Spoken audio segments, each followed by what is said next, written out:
makeup. I'm sorry, I haven't got my kit with me right That's now. fine. You're here to enjoy yourself and have a fantastic time. Thank you. And you deserve a fantastic time because it's an extraordinary film, but must have had its challenges, which you've overcome fabulously. So for those of us who don't know that kind of process, how do you go about from start to finish, planning and executing the hair and makeup for something like Sinners? Well, it starts with a script. It starts at the base value, and Ryan wrote this incredible script that I know people have wanted to classify it as a vampire movie, but it's really not. It's a period drama, and then we get some vampires thrown in, you know? It is an amazing, fabricated, original, layered masterpiece. And when I read it, I was so floored by it. I called him out, I went, oh my God, this is phenomenal. This script is amazing. You've got all of this history, which we have to tell accurately, and then we've got the chaos in Act 2, and it literally goes from 0 to 100.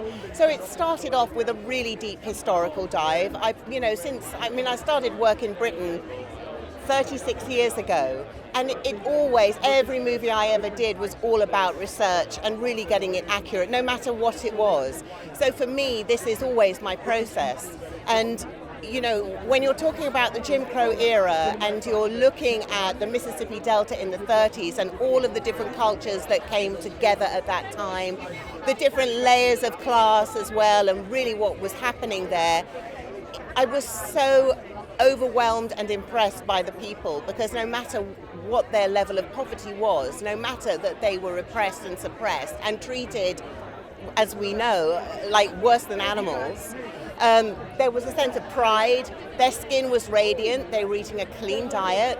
I called it the honesty of skin. It was phenomenal. And so for me to depict that time accurately was really, really important. I think America needs to see it. The world needs to know more about it. There needs to be more awareness and education. And we can use film to enable that process to happen. You know, film is always a window on the world, whether we tell a story or we're telling an autobiography. And as artists, we are blessed to be able to represent. So I really wanted to represent. And then when it came for the vampire designs, my process was the blood. I did not want it to look like a little bite with a couple of dribbles. I was done with that, bored. And I also suggested to Ryan that instead of just biting on the neck, if a vampire bites you and that bite is what turns you, then why can't they bite anywhere? Why can't it be the back of the neck, the arm, the leg? So we incorporated that in. He loved that originality. And then, of course, I wanted them to look like animals of Africa. I've got Ryan Coogler as my director, so I had to go to Africa and pay my homage. So I made this mood board that had all of the people of the Delta. It had gangsters from Chicago, it had Chinese immigrants, it had Choctaw, and then when it came for the vampires, I represented them with lions and hyenas after a kill. Blood dripping, there was a dead elephant with a hyena with blood dripping. Ryan's going, oh my God, the blood, the blood. So when you see Mary, after she kills Stack, she is dripping blood. It's a direct reference to my mood board.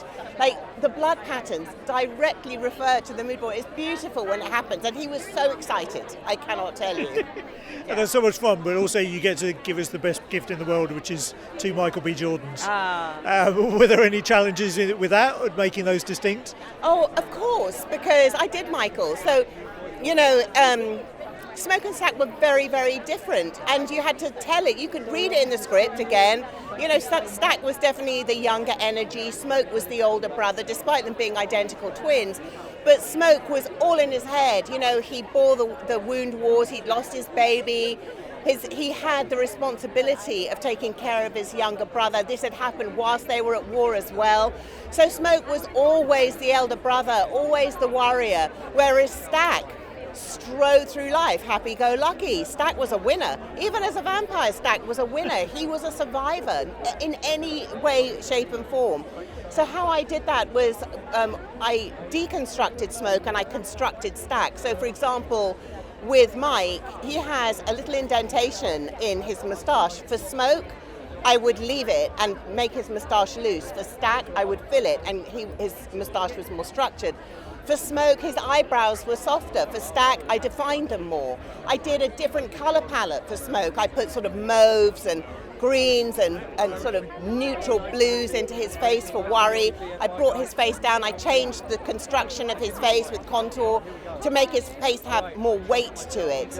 So even his jawline, I softened it. And with Stack, I defined it. So I lifted it and painted it and highlighted it and then put pinks and pistachio greens and little yellows in his complexion.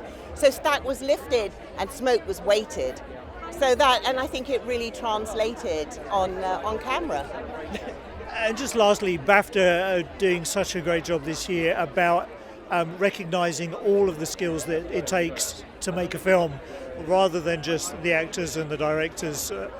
So for you, how does it feel that the people are coming to a greater understanding of what you do, but also for people who want to be doing what you do?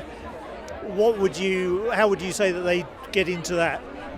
I mean, I've actually taught. I've been teaching, doing master classes, and I've done a lot of mentoring for about 25 years now. And how do I get people to understand what we do? For me as an artist first, before a makeup artist, I've always said to all the makeup students that I have taught over the years, you know, you are an artist with makeup. So first of all, you have to understand the artistry. You have to understand how to paint. Go to the galleries. I was at the National last night and I was humbled because I'm looking at all of the Cézannes, I'm looking at everything, and I remember when I was at art school how those artists really influenced the way I painted and saw colour. And in fact, I use those techniques in Sinners, and that fine artistry is something I feel is lacking in schools. They don't teach the art anymore. I also wish that a wider, a more multicultural model or whatever was provided for, so that students can learn on super deep melanin, on deep melanin, on medium, then all the way down to the paler Scandinavian. We should be able to do work on any skin tone. Anyone should be able to sit in a makeup chair and leave feeling confident that their artist can handle it. The same with hair.